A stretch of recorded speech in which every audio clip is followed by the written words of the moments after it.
Welcome to Penrose Learning, where we make understanding easy.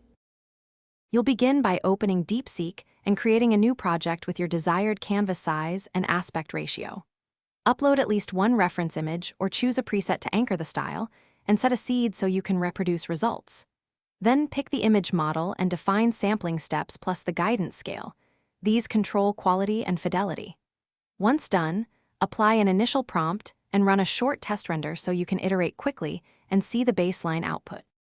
Now refine the prompt and parameters to guide the generator toward your target.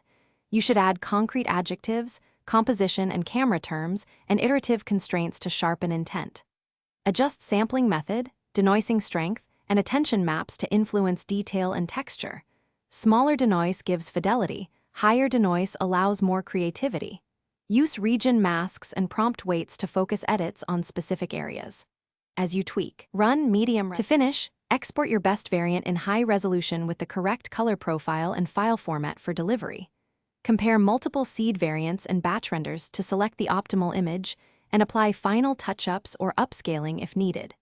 If you encounter artifacts or odd distortions, reduce guidance scale or raise sample count, and reapply masks to constrain edits. Sometimes a slight prompt rewording fixes visual oddities. Finally, save the project state and document the seed and parameters for future reproducibility.